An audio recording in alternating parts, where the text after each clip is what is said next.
Vous étiez plus de 2000 participants dimanche matin aux différents départs des boucles de l'Ara. Dites-moi Christophe, c'est un succès qui ne se démord pas maintenant, hein. C'est inscrit dans le calendrier ces boucles.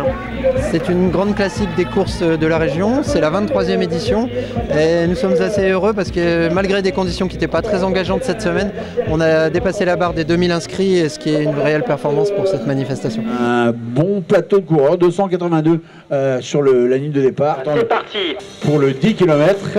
Alors ils vont se lancer dans des conditions vraiment parfaites hein, pour la course à pied ce matin. Ouais. Ah ouais, super. Petite fraîcheur, pas de vent. C'est un rendez-vous qui ne se manque pas et qui compte puisque la course des As de 10 km est qualificative pour la FFA et fait partie également du challenge des dunes de Flandre. Dans les 10 km, la course élite, il y a du lourd cette année? Ah oui, on a de superbes coureurs cette année. Ce qui est très bien en plus, c'est que ce sont des coureurs du littoral. On a Johan Pruvot qui a déjà remporté les boucles par le passé, qui a été il y a quelques temps de ça premier français au marathon de New York, qui a des temps 2,26 sur du marathon. On a également un jeune prometteur, Martin Desmith, qui lui est de Dunkerque. Et j'oublie pas les féminines parce qu'on a un beau plateau féminin aussi. La force des boucles de l'Ara, c'est aussi d'être un petit peu la rencontre des meilleurs coureurs du Dunkerquois avec les meilleurs coureurs du Calaisis, ce qui donne des belles confrontations et généralement les temps sont canons. Les forts en jambes ont donc pu s'exprimer sur les différents parcours qui sont très appréciés par les compétiteurs. Le 10 km est jugé roulant et agréable puisqu'il comporte une longue ligne droite et une partie du parcours se situe en bordure du Chaunal. Autrement dit, l'air marin aurait un effet revigorant avant d'entamer le sprint final. C'est Émilie Benza qui en termine maintenant largement en tête. J'avais peur de me foutre la pression, du coup je suis partie sans montre. Et Marie, je sais qu'elle est en forme, elle est en phase progresse.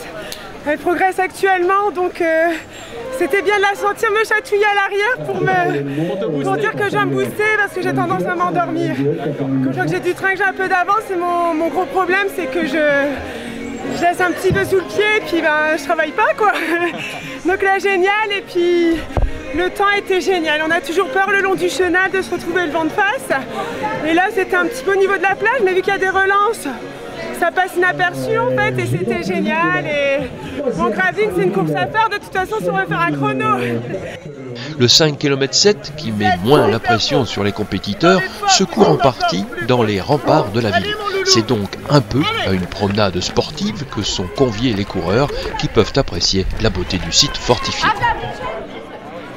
Très heureux d'avoir pu faire ce parcours des populaires, 5 km et demi dans les remparts de Gravelines avec une météo capricieuse, mais pour l'instant il ne pleut pas et j'ai voulu faire un parcours régulier, voilà, sans me mettre trop dans le rouge comme on dit, hein, voilà, faut faire attention, c'est le sport santé quoi. Essayer de faire du sport régulièrement, on a la chance à Gravelines de pouvoir choisir sa discipline, on a des parcours vraiment très agréables un peu partout. Donc c'est une ville qui se prête bien à la pratique sportive, notamment la pratique de la course à pied qui a quand même beaucoup de vertus.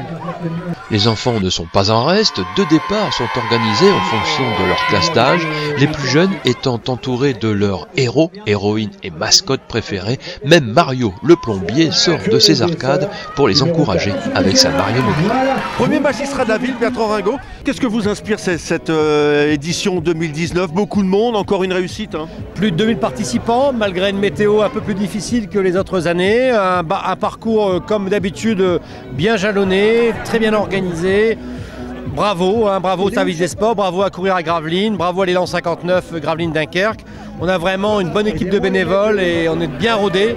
Et je suis très heureux du succès de cette course au fil des années. Les boucles de l'Ara permettent aux familles de passer une agréable matinée sportive et conviviale. C'est peut-être là une partie du succès de ce rendez-vous que beaucoup ne ratent sous aucun prétexte.